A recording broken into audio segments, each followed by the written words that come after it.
벌써 1월이 다 지나고 있네요, 그죠? 새롭게 시작하면서 우리가 결정했던 일, 또 변화를 도모하기 위해 결심했던 일들이 늘 일상적으로 있어 왔습니다만은 어떠세요? 지금까지는 유효한가요? 기억은 하고 계세요? 그래서 그 변화를 위해서 내가 무엇인가를 시도해 보는 일들이 굉장히 필요하다 말씀을 드렸습니다. 그런데 문제는 연말이 되어서 이렇게 계수를 하다 보면, 결산을 하다 보면 여전히 제자리 걸음이에요. 여러분, 살아있는 것이라면 성장하게 돼 있죠. 맞죠? 살아있는 것은 성장하게 돼 있습니다. 그런데 우리는 성장했다는 말보다는 성숙이라는 말을 씁니다. 적어도 여러분이, 그리고 제가 그리스도인이라면 성장하고 성숙되게 되어 있는 거예요. 그래서 우리는 해마다 성숙, 즉 나의 됨됨이에 대한 깊이를 좀 더 심화시키고 싶은 노력들을 정말 많이 합니다. 금년에 우리 초등부 아이들이 어른 예배에 참석하겠다라는 결심을 해서 지난주부터 나왔거든요. 한번 다시 일어나 볼까, 얘들아?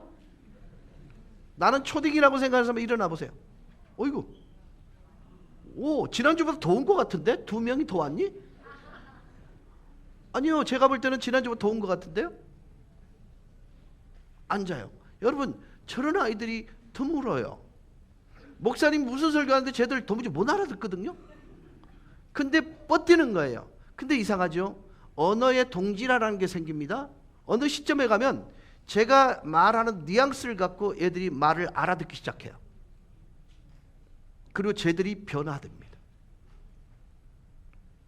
우리 지난주에 나의 새해 리셋 버튼 누르기라는 첫 번째 설교를 여러분과 나눴습니다. 지난주에 어떤 내용들이 우리에게 전달됐는지 영상을 통해서 잠시 보시겠습니다. 여러분, 컴퓨터가 고장났을 때는요, 그 컴퓨터 전체를 아무것도 없는 상태로 되돌려놓는 것을 포맷이라고 해요. 그런데 대부분은 그 포맷을 하지 않고 거기다 덮어쓰기를 하게 됩니다. 자, 내가 새 옷을 샀어요. 근데 3년 동안 목욕하지 않은 그 옷에 새 옷을 입혀놓으면 그게 새 옷입니까? 헌 옷입니까? 오늘 제가 이 말씀을 드리려고 하는 이유가 뭐냐면, 정말 본질적인 문제를 한번 고민해 보자는 것입니다. 나의 삶의 모든 영역을 새롭게 출발시키고 대전환의 반전을 도모해보고 새로운 각오, 새로운 다짐을 가지고 재충전하여서 새롭게 나 자신부터 변화시키는 수많은 시도, 새로운 출발, 그래서 리셋 버튼을 누르고 이제는 각양각색의 생각, 세부적인 계획, 구체적인 실천 행동을 작성하여 도모해 보자는 것입니다. 지금까지는 아무리 이런 구체적인 상황을 만들어 왔다 할지라도 제자리 걸음이었습니다. 여전히 달라지지 않은 내 자신의 내면의 모습부터 좀처럼 향상되지 않는 생활 습관, 그리고 번복되는 생활 루틴, 그리고 모든 삶의 영역에서 고질적인 문제들이 수북히 쌓여져만 갑니다. 아카일로로 심화되어 있습니다. 왜 이렇게 작심삼일로 대전환의 반전이 내 안에서 내 삶의 현장 가운데 이루어지지 아니할까? 새로운 다름의 시작, 그것은 예수님이 이 땅에 오신 이유이기도 합니다. 저와 여러분을 하여금 새로운 삶의 시작을 위해서 리셋 버튼을 눌러주시기 위해서 이 세상에 주님이 오셨습니다. 자, 그렇다면 그 리셋 버튼을 누르기 위해서 우리가 제일 먼저 해야 될 일이 있는데요, 새로운 다름의 출발을 위해서 기도하는 일로부터 우리는 리셋 버튼을 눌러야 합니다. 새해부터 내 개인적인 바람이나 소원 성취를 위한 기도가 아니라 지독히도 변하지 않는데 하나님이 가장 변화시키고 싶어하는 나에 대한 기도. 여러분, 이게 리셋의 기본 출발점입니다. 성령이 나에게 강한 확신을 주고 내가 보아도 내 안에 변화되어야 할 것들을 구체적으로 작은 것부터 나열하고 고백해야 합니다. 여러분은 매 순간 하나님과 온전한 관계에 대해서 묻고 계십니까? 나의 건강, 주님의 성전이라 일컫는 나의 몸에 대해서 어떤 구체적인 돌봄을 행하고 계십니까? 매일 삶에서 우선시하고 가장 중요한 첫 번째 우선순위가 뭔지 고민해 보셨습니까? 여러분, 내 삶 속에 정말로 그분을 닮아가는 데 필요치 않은 루틴이 분명히 존재합니다. 하나님만이 알고 있는 내 속에 전혀 다른 나, 하나님의 기쁨이 되지 못하게 만드는 그것에 대하여 우리는 치열하게 탄식함으로 그분께 아뢰는 일이 리셋의 출발점이라고 말씀을 드렸습니다. 자, 이제 우리의 삶 속에 하나님이 아니면 설명 불가능한 일들을 기경하기 위한 2024년의 모든 출발은 이미 시작됐습니다. 이제 저와 여러분 한 가지만 결심하면 됩니다. 변화되리라.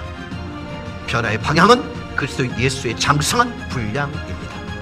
이 은혜가 저와 여러분 삶 속에 넘쳐나기를 주 예수 그리스도 이름으로 간절히 축원합니다.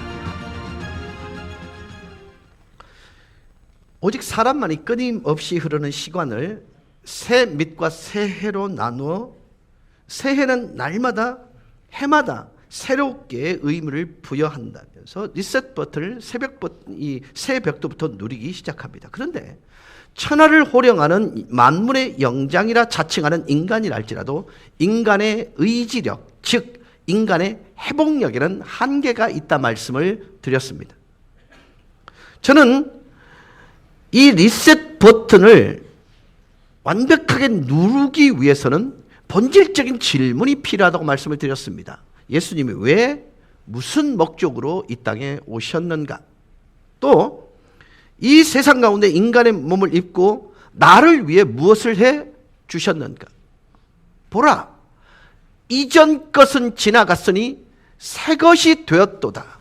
모든 출발, 리셋의 출발은 이곳서부터 점검해야 합니다.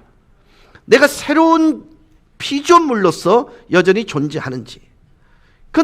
이걸 증명하기란 너무나 쉽습니다. 자, 여러분, 혹시 우리 찬양대 나는 작년에 누군가를 미워해 본 적이 있다, 손 한번 들어보시겠어요?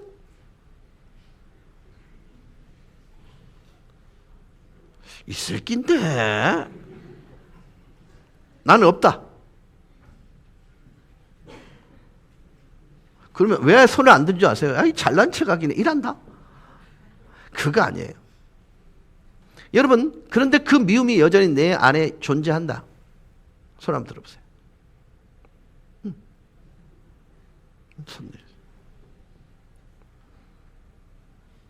자, 예수 믿는다란 그 전제가 뭐냐? 내가 성도라고 일컬음을 받는 전제가 뭐냐면요, 첫째는요, 다르게 생각하는 것으로부터 출발합니다.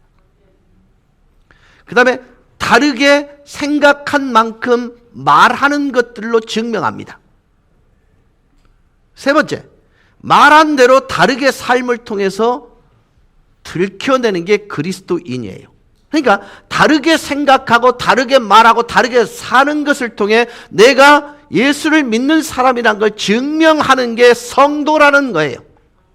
그러면 모든 동기부여가 뭐냐면요, 내 마음이 새롭게 되었기에 새로운 마음과 새로운 삶의 식과 법을 통해서 내가 살아가다 보니까 분을 품되 하루가 지나지 않는 것으로 풀어내는 것, 이게 사실은 식과 법이라는 거예요. 근데 우리는 여전히 옛날의 자아의 모습으로 그 미움을 키우고 이렇게 자꾸 불려나가는 거예요. 자, 여러분, 늘 제가 말씀을 드립니다. 내가 정말 닮고 싶은 것은 가만히 있으면 닮아지나요? 아니면 치열하게 노력해야 닮아지나요? 그러면 좋은 쪽의 사람을 닮고 싶을 때는 노력해야 됩니다. 맞죠? 그런데 나쁜 쪽의 사람을 닮으려면 굳이 노력하지 않아도 닮아집니다. 맞죠? 이해가 되십니까? 리셋, 새로운 피조물이라는 의미는요, 내 속에 새로운 기준점이 생겼다는 것입니다. 사람과의 대화 속에 담아야 될 언어, 담지 말아야 될 언어에 대한 명확한 구분점이 있다는 거예요. 제가 일부 우리 교회는 아시다시피 공화당을 빼놓고는 모든 입후보자들이 다 등록을 했잖아요. 그렇죠? 근데 그분들한테 뭐라고 얘기하냐면 그들과 싸울 생각하지 마세요. 나 자신과 싸우세요. 나를 보면요 답이 나온다고 말씀을 드렸습니다. 여러분, 인간이 목숨을 다하는 순간까지 질문해야 될 게 뭐냐면 예수님이 뭐 때문에 이 땅에 오셨어? 두 번째, 이 땅에 오셔서 나를 위해 뭘 하셨어? 이 질문인 것입니다. 즉 예수라는 그 하나님이신 분이 나를 위해 지불하신 대가가 무엇인지를 끊임없이 질문하다 보면 그분이 어떻게 살아갔고 그 삶의 이유가 바로 나라는 것에 초점이 맞춰지게 돼 있어요. 근데 나의 어떤 모습, 변화의 모습을 원하셨기 때문에 거기에 대가로 지불한 거예요. 결국 2024년도에 여러분의 기도의 핵심이 뭐냐면 이것 바라는 것, 요구하는 것, 요게 아닌 거예요. 나 스스로를 변화시키는 것이 목적이 돼야 됩니다. 어떤 쪽으로요? 그리스도가 이 땅에 오셔야만 할 그 이유에 부합되는 변화. 여러분, 요한복음 10장 10절에 가보면요, 도둑놈은 도둑질하고 생명을 빼앗아가기 위해서 오는데 예수 그리스도께서는 양으로 하여금 생명을 얻게 하실 뿐만 아니라 그 생명을 얻은 생명을 영원토록 부요하게 더 풍성하게 누리게 하기 위해서 오셨다는 거예요. 그래서 저는 여러분께 이런 말씀을 드렸죠. 하나님이 지독히도 변하지 않는 나를 지독히도 변화시키고 싶은 부분이 분명히 있단 말이에요. 어떤 분에게는요, 자기 스스로를 바라보는 자존감이 너무 낮아서 항상 자기 학대를 경험하고 있는 사람이 있을 수도 있고요. 또 어떤 사람은 순간적 분노를 참아내지 못함으로 인하여 가족 간에 가장 가까운 이웃에게 누구에겐가 상처를 주는 그런 모습일 수도 있고요. 허언하는 모습일 수도 있고요. 그 다음에 정말로 나는 나 자신도 모르고 그들도 모르지만 하나님만이 알고 있는 정말 변화시키고 싶은 일들이 분명히 존재하더라는 거예요. 그것이 사실은요 리셋의 본질적이고 구체적인 목적이 되는 것입니다.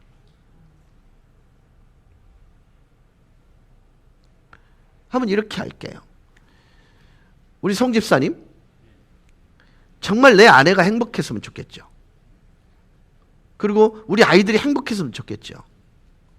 근데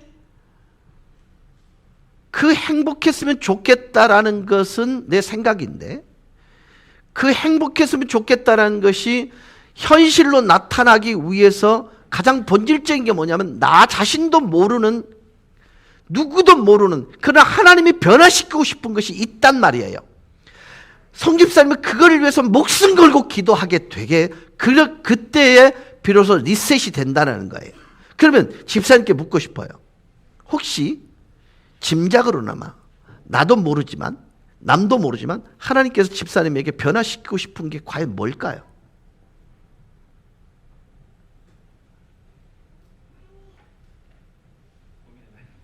고민해봐야 돼. 한 번도 우리는요 하나님이 변화시키고 싶은 나의 모습에 대해서 고민을 해본 적이 없으실 거예요.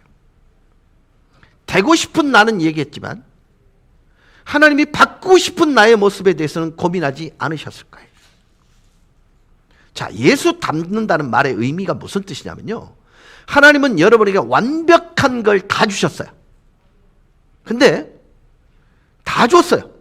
근데 예수 닮음이 뭐냐면 우리 속에 다 주신 것 가운데 예수 닮음이 아닌 것을 하나씩 하나씩 제거해 나가는 게 예수 닮음이에요. 맞죠? 여러분, 우리가 그리스도 예수를 믿는다라는 말의 의미는요, 그분이 우리를 구원하신 목적에 부합되는 삶을 살아야 되는데 그분이 우리를 구원하신 목적은 딱 한 가지예요. 예수 그리스도의 장성한 분량에 이르도록 하기 위해 우리를 구원하셨단 말이에요. 즉 예수 닮게 하기 위해서 우리를 구원하셨다. 이게 사실은 답이거든요. 그러면 예수 닮음이란 말은 예수를 아는 만큼 닮겠죠. 맞죠? 자, 그러면 이렇게 물을 거예요. 네가 높아지고자 하느냐? 예수님의 답은 뭐였죠? 낮아져라. 맞죠? 가지고자 하느냐? 예수님의 답은 주어라. 여러분, 세상을 살아가는 방식과 정반대가 아닌가요? 맞죠? 밟고 딛고 이렇게 나가야 내가 높은 자리까지 가는 거잖아요. 남의 것을 취해 와야 되잖아요. 근데 사실은요, 이렇게 물으면 답이 나와요. 여러분 주변에 낮아진 사람이 좋아요? 높아진 사람이 좋아요? 겸손한 사람이 좋냐? 교만한 사람이 좋냐를 묻고 있습니다. 어때요? 예. 늘 받기를 좋아하는 사람이 좋으세요? 아니면 나눠주는 사람이 좋으세요? 내한테 좋은 거는 좋은데 내가 그 사람한테 좋은 것은 싫은 게 인간 아니에요? 그 사람이 나에게 겸손한 사람, 주기를 좋아하는 사람이 되는 걸 너무너무 좋아요. 그러면서 우리는 그 사람 정말 괜찮은 사람이다 이렇게 얘기하면서 동시에 뭐예요? 나는 그 사람의 그런 존재가 안 돼요. 맞죠? 그렇다면 내가 리셋이 안 돼 있단 말이잖아요.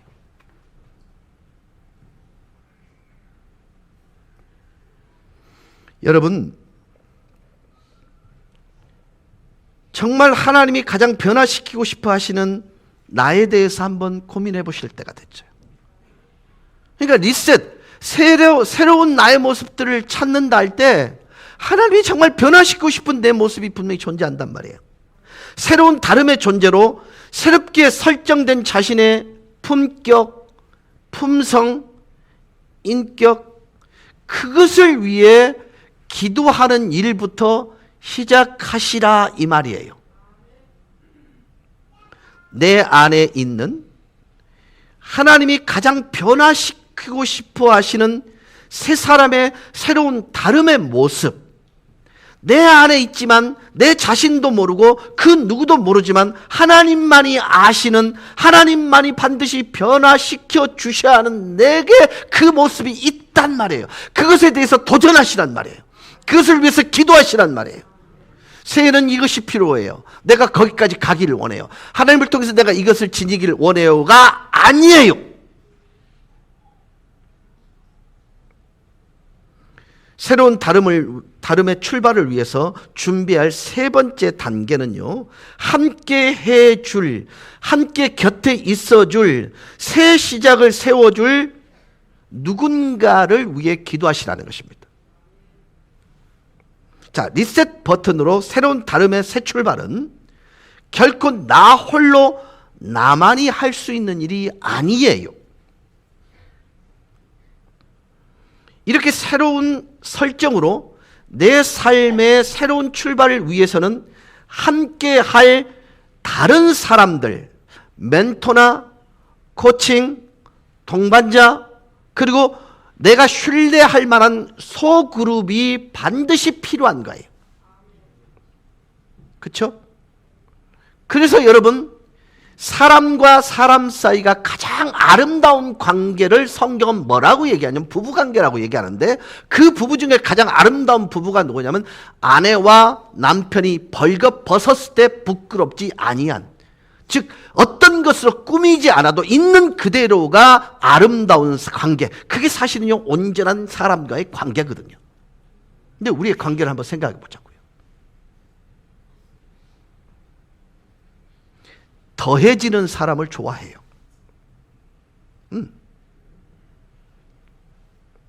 내가 채워줄 사람에 대해서는 그렇게 좋아지지 않습니다.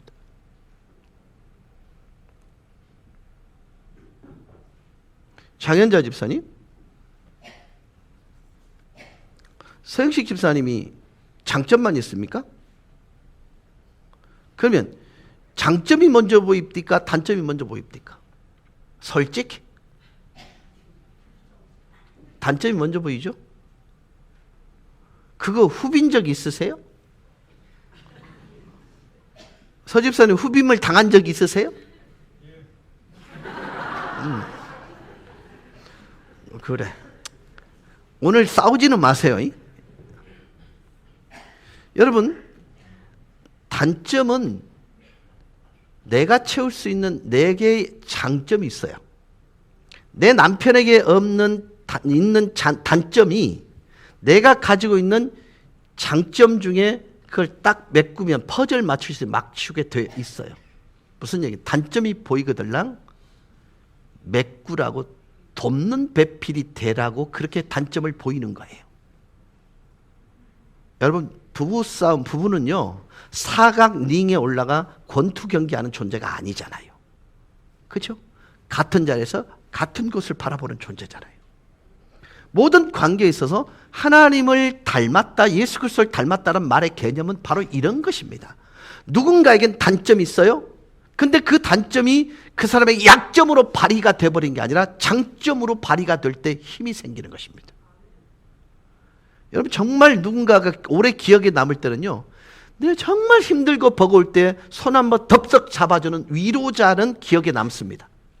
근데 욥의 세 친구처럼 사실 맞는 말인데 사랑이 없이 사실만 말하면요, 그건 진짜 한 대 탁 쥐받고 싶어요. 꼭 그런 사람이 있습니다. 남이 남편 얘기를 하면 꼭 거기다 맞아요. 지 남편 아이가? 아니요. 누군가 나의 단점을 덮어줄 때 위로를 받습니다.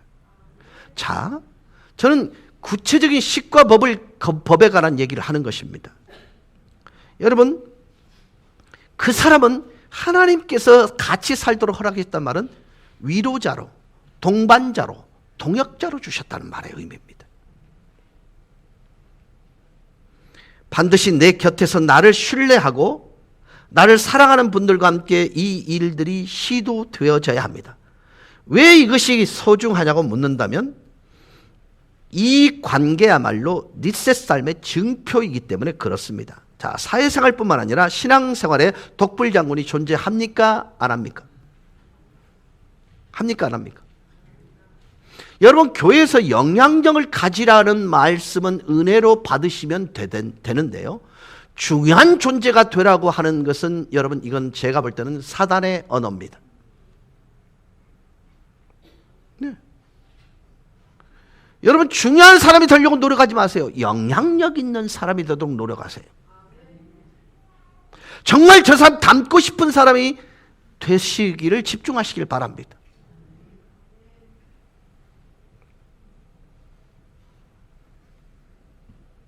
나 자신과의 싸움인 새로운 다름의 출발은 반드시 내 곁에서 나를 책짓질해주고 중도에 포기하지 않도록 내가 한없이 신뢰할 만한 분에 의해서 내가 간과하고 무시하고 보지 못했던 세밀한 부분에 대해서 그런 내용물들에 대해서 권고해 줄 누군가가 필요하다는 말입니다.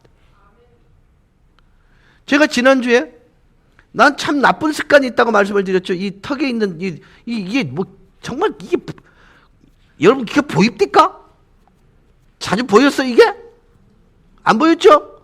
근데 집사람이 누군가가 이걸 보았을 때 여보 무게감이 떨어질 수 있으니까 이거 하지 마세요. 좋은 습관이 아니에요. 그래서 제가 지난주에는요 버텼잖아요. 이틀은 버텨집디다. 근데 리셋이 온전히 안 되니까 이게 잘 안 되는 거예요. 그래서 이번 주에는 3일 버텨볼 생각입니다. 그 다음 주에는 4일 버텨볼 생각입니다. 여러분, 그럴 때 옆에 있는 누군가는 이렇게 말해 줘야 합니다. 정말 당신 많이 변했어. 그게 뭔지 아십니까? 딱 고정을 시켜주는 거예요. 더 이상 내려오지 않습니다. 여러분, 서로의 다름이 서로 간의 이해 충돌이나 다툼이 아니라 오히려 서로에게 서로를 새로운 다름의 새 출발의 동기부여가 되고 새로운 시작의 협력자 코칭이 되는 이 소중한 관계를 반드시 누리실 수 있기를 바랍니다. 여러분, 교회 보면요 기도하는 방식이 똑같습니까? 다릅니까? 그러면 이게 옳아요? 저게 옳아요? 둘 다 옳습니다. 내가 편한 방식대로 표현하면 되는 것입니다. 근데 내가 그렇게 표현하지 않는다고 해서 틀렸다고 말하면 성경적이지가 않습니다. 그러나 더욱 중요한 것은 교회는 하나님의 말씀과 함께 같이 굴러간 두 개의 바퀴 중에 하나가 뭐냐면 건덕입니다. 누군가가 이런 일들을 통해서 뭔가 민폐가 끼쳐질 수 있다는 생각일 때는 자제하고 절제해 주는 것도 맞습니다. 그러나 적어도 어떤 판단도 해서는 안 됩니다. 옳다 그르다가 아니에요. 어느 것을 하나님이 받으실지 누가 알아요? 모릅니다. 그래서 저는 둘 다 해봅니다. 통성 기도도 해보고 그 다음에 침묵 기도도 해봅니다. 알지에 이러기도 합니다. 그러나 놀랍게도 하나님의 반응과 응답은 동일했습니다. 그래서 교회 공동체는 그가 있다라는 것은 플러스하기 위해서 주님이 나의 그 동지를 붙여준 거지 내 신앙에 마이너스 되라고 붙여준 사람은 없다라는 거예요. 교회 공동체는요, 여러분 그가 그 한 사람 불완전하다고 느끼고 안 했으면 좋겠다고 하는 그 사람이 있음으로 더 완벽해지는 것이지 불완전해지는 건 아니라는 것입니다. 그래서 교회 공동체는요, 너 플러스 나 그리고 하나님인 것입니다.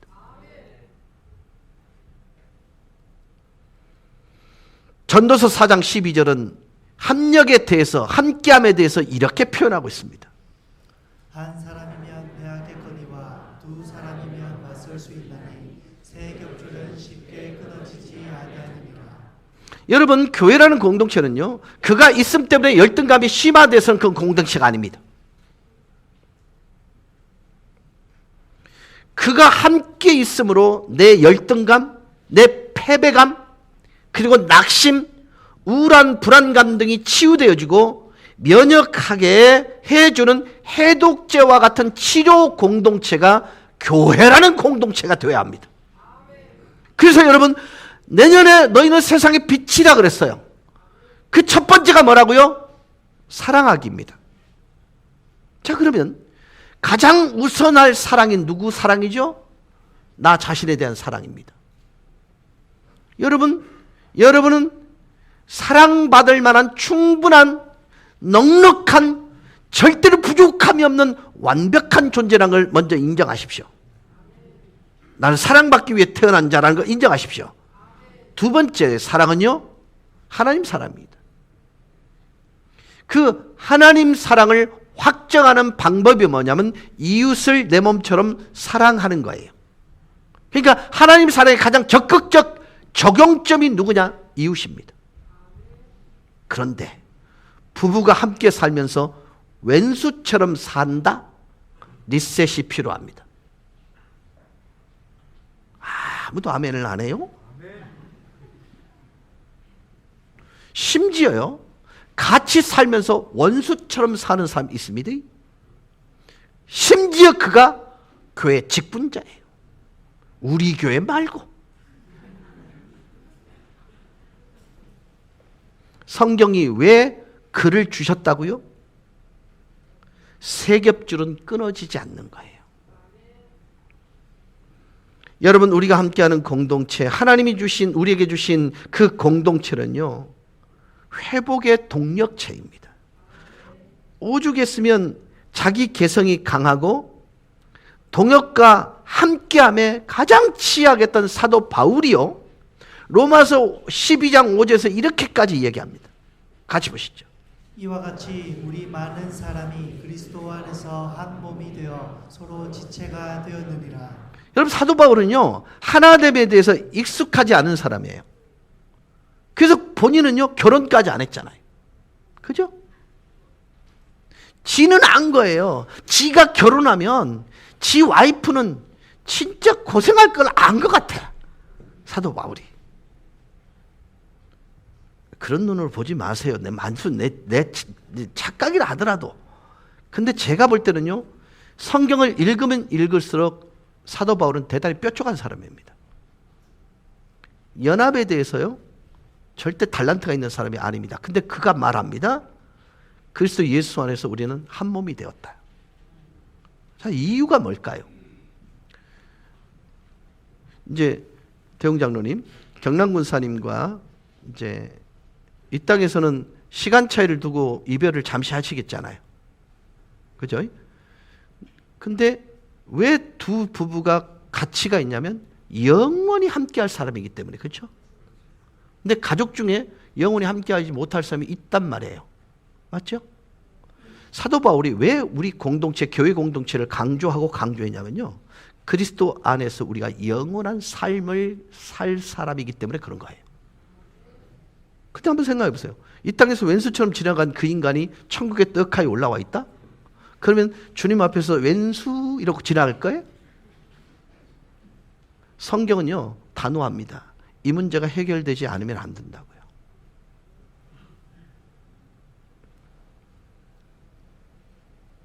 영원한 천국 가족은요, 저와 여러분에게 영원한 천국을 바라보고 소망케 하는 영원한 예수 안에서 한 몸 지체된 공동체라고 얘기합니다. 그래서 전도서 4장 10절은 이렇게 말합니다. 혹시 그들이 넘어지면 하나가 그 동물을 붙들어 일으키려니와 홀로 있어 넘어지고 붙들어 일으킬 자가 없는 자에게는 화가 있으리라. 여기 화가 있으리란 말은 정말 무서운 말입니다. 넘어졌는데 일으켜 세울 누군가가 없다는 말은 그 사람은 최악의 관계를 하고 산 사람이에요. 불행하잖아요. 그리고 새로운 다름의 출발을 위해 히브리서 10장 25절에서 우린 주목할 한 단어를 찾아야 됩니다. 같이 보시겠습니다. 모이기를 폐하는 어떤 사람들의 습관과 같이 하지 말고 오직 원하여 그 날이 가까움을 볼수록 더욱 그리하자. 자, 여기서 모이기를 폐하는 어떤 사람들의 습관과 같이 하지 말라는 말이에요. 이 습관이란 단어에 주목하셔야 됩니다. 서로 위로하고 위로가 되고, 서로 격려하고 격려가 되고, 서로 함께 새 힘을 얻는 그 모임의 습관. 그래서 두 가지를 히브리 저자는 대조해서 설명합니다. 히브리 서신이 그 편지를 받아본 자들이 누구냐면요, 카타콤의 성도들입니다. 이해가 되십니까? 혹시 여러분 데린구유라는 카타콤을 가보신 분 한번 손 들어보세요. 예, 한 분. 예, 제가 꼭 권해드리고 싶은 것은요, 거기는 아직 개발이 되지 않았습니다. 거의 개발이 안 됐습니다만은 그 모든 신앙의 자유를 찾아서 그들은 지하를 파고 들어갑니다. 그걸 우린 카타콤이라고 합니다. 그러니까 일상적으로는요, 밖에 나와 생활하다가 결국 자기 삶의 터전은 지하거든요. 그런 절박한 상황 속에 있는 그들에게 모이기를 힘쓰라고 강조합니다. 야, 들키면요 완벽하게 몰살당하거든요. 근데 그들에게는 뭐라고 얘기합니까? 모여라. 그래도 모이는 게 중요해요. 왜? 모여서 뭐 하라고요? 서로 격려. 모여서 어떻게 하라고요? 위로. 모여서 어떻게 하라고요? 칭찬. 교회에서 일어나야만 하는 일들입니다. 구역에서 일어나야만 할 일들이에요. 소그룹을 통해서 일어나야 할 만한 일들이에요. 그리고 전도에서 일어나야 할 만한 일들입니다. 근데 한번 돌아보시자고요. 여러분에게 그 가치로운 사람들이 있다는 것을 감사해 본 적 있습니까? 이제 마지막으로 내 안에 있는 전혀 유익하지 못하고 건강하지 못한 나쁜 습관을 제거하는 일이 준비 단계의 마지막 단계입니다. 한번 우리 청년들 한번 물어볼게요. 엄마나 아빠가 너희들에게 말을 걸어와. 나는 비교적 친절하게 응대한다. 손 한번 들어봐. 인구. 오케이. 내가 볼 때는 좀 퉁명스럽다. 한번 손 들어봐. 아예 대꾸도 안 한다. 손 들어. 나는 너희들 부모님을 다 알고 있단다. 내가 무슨 얘기냐면, 자, 맨 마지막에 뭐가 있어요? 텐더. 실천사항에 뭐가 있다고요? 다정하라. 여러분, 신앙생활과 다정하다는 것이 관계가 있을까요? 없을까요? 있지요. 다시 말씀을 드릴게요. 내 언어 속에, 내 생각 속에, 내 마음 속에 하나님을 유익하게 하고 하나님을 존귀케 하기 위해 끊어내야 될 너무나 많은 잘못된 습관들이 존재해요. 그 중에 대표적인 게 뭐냐면 부모의 관계에서의 무례함입니다. 남편과 아내의 관계에서의 무례함입니다. 여러분, 정말 그리스도인이라면요, 그가 하나님이 짝지어준 내 반쪽이에요. 그가 있으므로 내가 완전해지는 존재예요. 근데 우리는 그에 대해서 무례할 때가 한두 번이 아니에요. 나를 이 땅에 있게 한 부모에 대해서 무례하게 말을 건넵니다. 말대꾸조차 안 해줍니다. 말도 안 받아줍니다. 내가 그리스도인이라면서 말씀을 읽고 있으면서 하나님의 말씀이 십과 법이라고 말하면서 그래요. 여러분, 새로운 다름의 새 출발의 가장 큰 장애물은요, 지독하게 뿌리박고 있는 우리의 삶에 유익을 주지 못하고 생산적이지도 못하고 건강하지도 못한 중독성 삶, 그 습관을 제거해야 됩니다.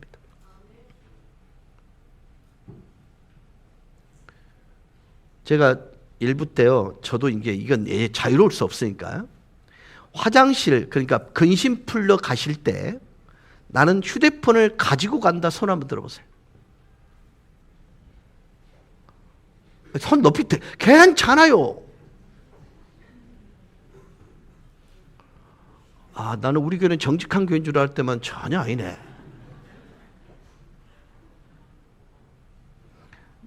끝까지 잠자리 들기 전까지 내 유일한 동반자는 휴대폰이다.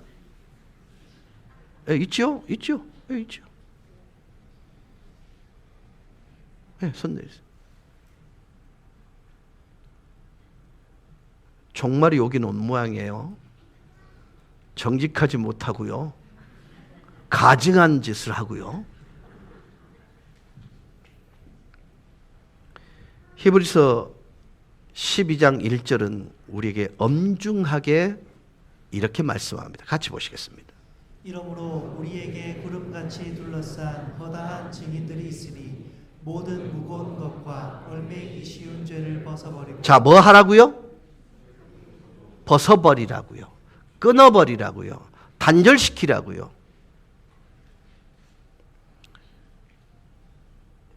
제가 참 잘 지금까지 유지해 왔는데요. 제 체중이 2kg가 더 늘었습니다. 원래는 제가 73kg 나갔는데요.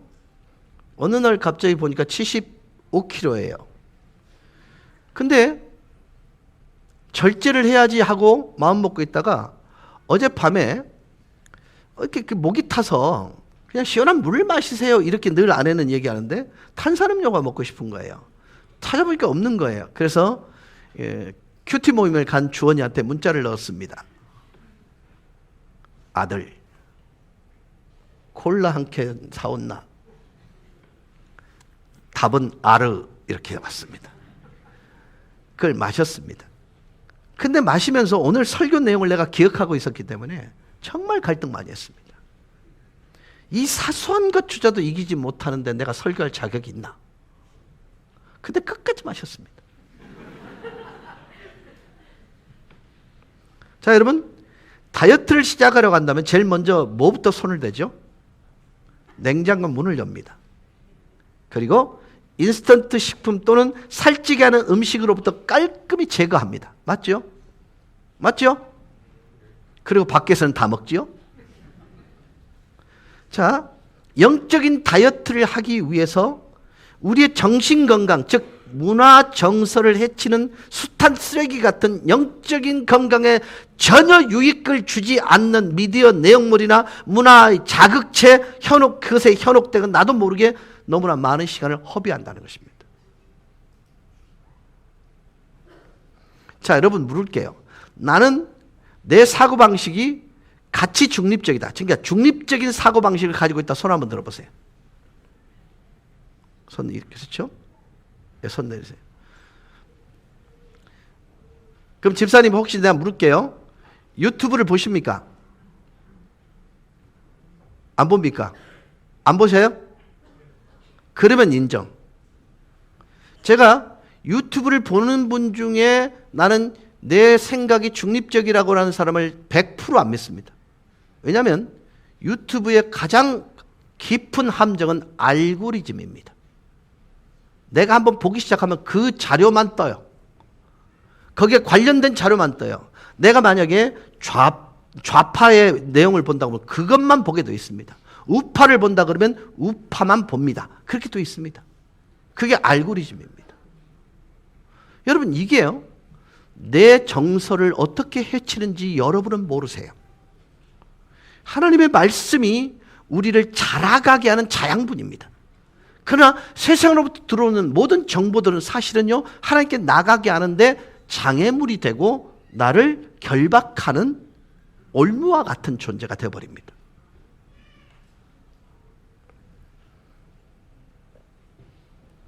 여러분, 왜 우리는 이런 유익하지 못한 전혀 영적인 건강을 도모하지 못하는 것들을 버리지 못하는 것일까요?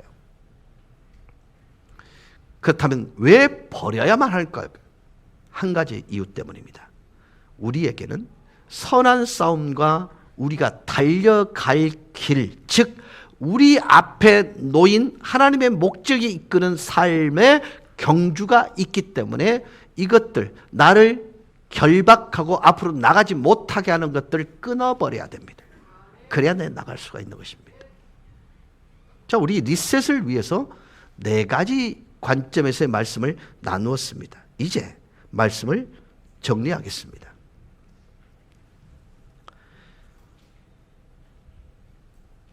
우리 모두에게 구체적인 방법에 대해서 물어볼 필요가 있습니다. 새로운 나를 위한 새로운 다름의 새 출발의 복귀의 삶을 준비하기 위해 나 스스로 제일 먼저 제거해야 될 게 뭔지를 먼저 생각하셔야 됩니다. 생각하셔야 됩니다. 두 번째, 새로운 다름의 나를 위해 새롭게 도약하기 위한 리셋 삶을 위해 반드시 내가 지금 버려야 할 것은 구체적으로 그것을 어떻게 실행할 것인가에 관한 부분을 적으셔야 됩니다.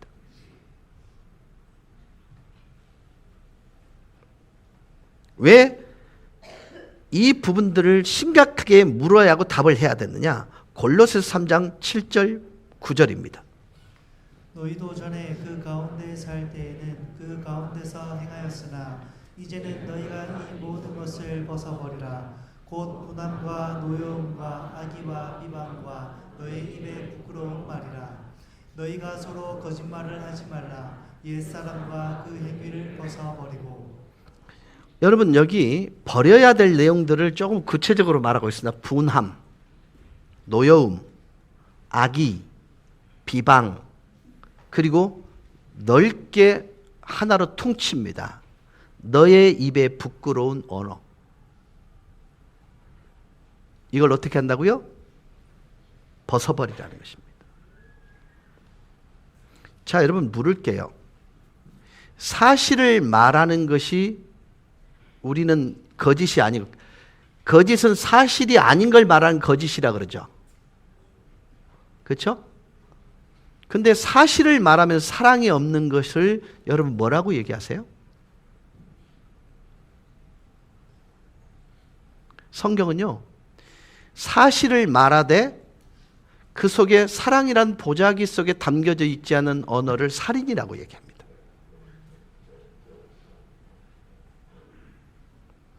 그래서 내가 정영림 권사님한테 내가 이런 거예요. 정영림 권사님이 어저께 거짓말했다? 누구한테 이렇게 얘기했다고 합시다. 때 만약에 그게 사실이라고 받아들였다고 생각합시다. 그럼 내가 뭐 하는 거예요? 정근사님을 사실을 말하면서 뭐 한 거예요? 살인한 것입니다. 여러분, 우리 언어 속에는요, 분별하지 못하고 뱉어내는 언어 때문에 너무나 많은 영혼들을 살인해요.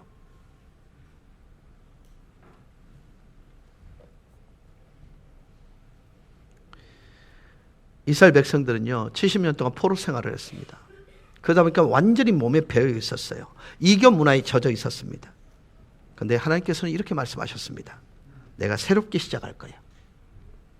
새롭게 시작하는데 그 새로움, 복귀를 시켜주고 새 출발을 하는데 기초를 쌓겠다고 얘기해요.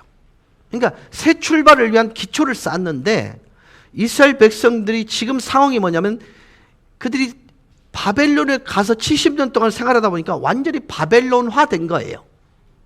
근데 그들에게 약속을 한 게 뭐냐면 리셋을 해주겠는데 그 리셋의 가장 중요한 게 뭐냐면 다시 쌓아주겠다. 기초를 다시 쌓겠다라는 것입니다. 그 기초를 다시 쌓네. 근데 너무 많은 오해를 이스라엘 백성들이 한 거예요.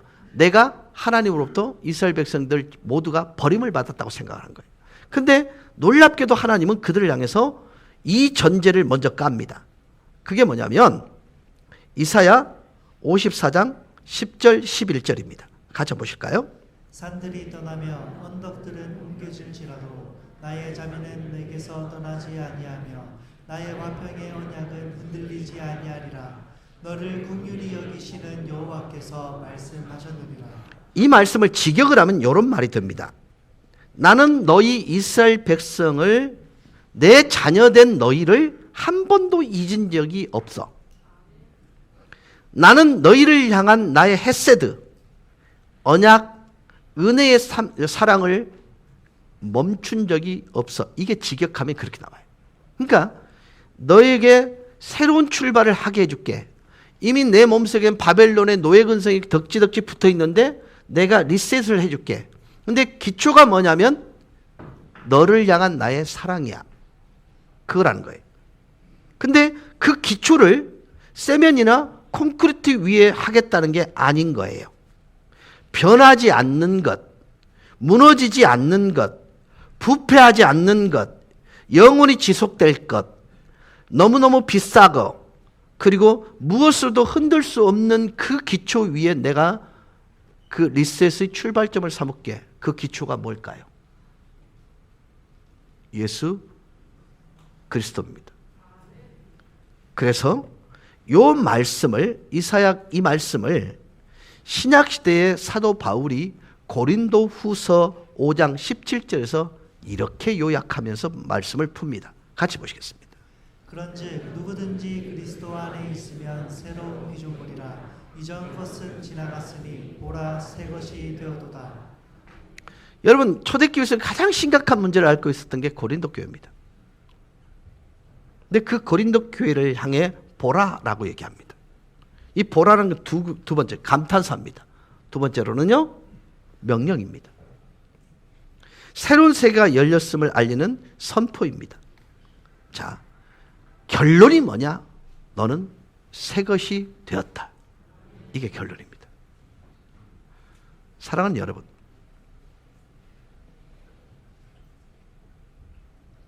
여러분 새 것이 되었다는 사실들을 인정하실 수 있길 바랍니다. 그래서 여러분 마음속에 여러분도 모르지만 그러나 하나님만이 알고 있는 나를 고치고 싶은 그것을 기꺼이 그분께 맡기세요. 그리고 그분께서 덕지덕지 붙어있는 바벨론 포로로부터 내 몸에 배어있는 노예 근성, 그 다음에 이방 문화에 대해서 내가 다 잊어버리고 새로운 기초를 쌓는데 그 기초가 예수 그리스도다. 너는 새 것이 되었어. 사랑하는 여러분, 2024년 변화되는 한 해가 되기를 바랍니다. 정말요. 그러면 놀랍게 뭐가 보이냐면요, 행복의 문이 열립니다.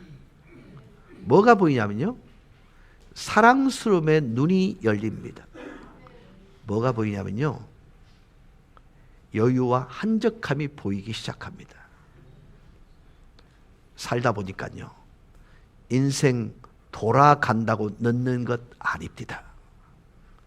그분과 함께하면 거기에 답이요, 그게 시기입니다. 2024년 정말 여러분 리셋을 통해서 새 것이 되었다는 걸 인정함을 통해서 진정한 행복을 누리는 한 해가 되기를 주 예수 그리스도 이름으로 간절히 축원합니다. 우리 찬양하실까요?